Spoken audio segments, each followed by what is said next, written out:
Welcome, Warrior fans, to this week's edition of Warrior Weekly. Alongside Travis Whipple, I am Lukas DeGarmo, and let's start out with gymnastics.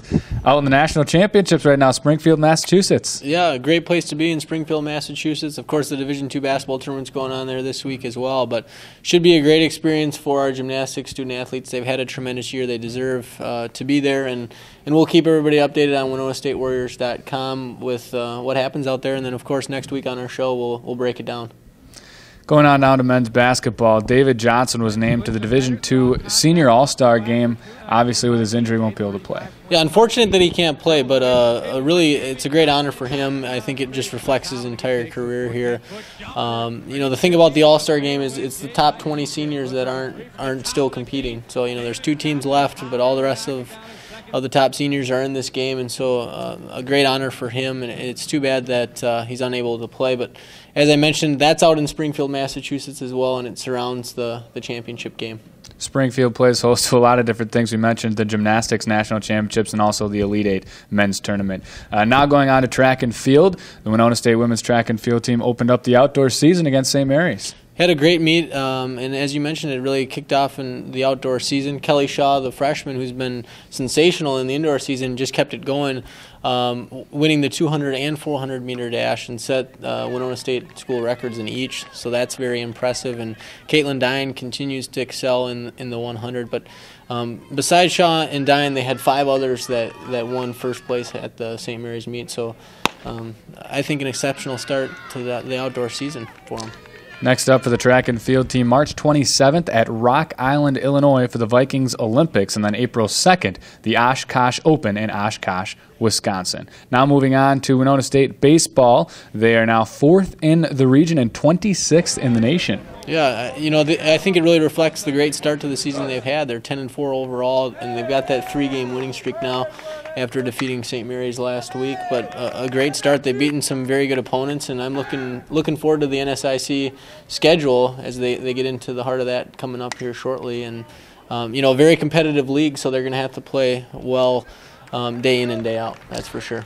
In the opening day 3-1 victory over St. Mary's, Seth McMullen had a 2-run homer in the bottom of the 8th inning, and Cody Simon was credited with the win from the pitching staff. So a great outing on opening day at Maxwell Lowry Field for Winona State baseball. Next up for the baseball team, March 27th, they're home against Crookston, a doubleheader starting at 1 o'clock, and then the 28th, the Sunday, also against Crookston, doubleheader starting at 12 o'clock noon. Now moving on to softball, they're 14-2 overall this season, just a miraculous start.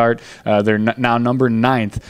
They're ranked number 9th in the nation. Yeah, anytime you're ranked in the top 25 in the nation, obviously you've got a solid team. But this is a great group. They really have a lot of depth, in my opinion. I went out and watched them yesterday, and got a couple All-American sideline with injuries, a little banged up, but somebody else stepped up, and in that specific spot. So I think that across the board they're tough. They're deserving of that ninth place ranking in the country right now, and they got 2 good wins yesterday against crosstown rival St. Mary's, 6-0 and 6-1.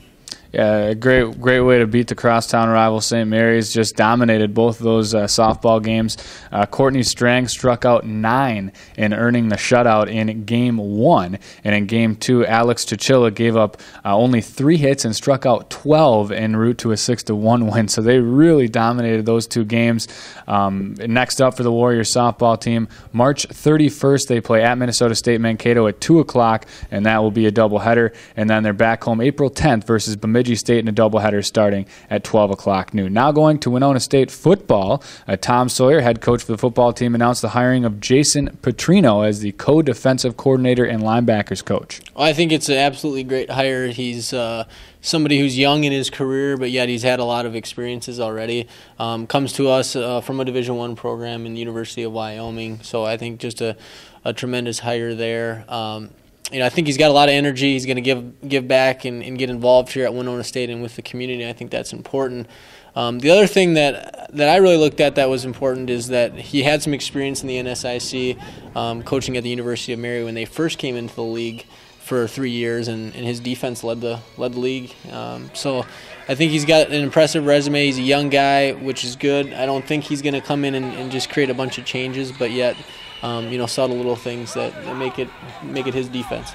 Great addition to the already stellar Winona State football staff. Spring practice begins March 26th for Winona State football, and the spring game will be on April 24th at 4 o'clock p.m. with the tailgate starting at 3 p.m. That's it for Warrior Weekly this week. Alongside Travis Whipple, I am Lukas DeGarmo. It's a great day to be a Warrior.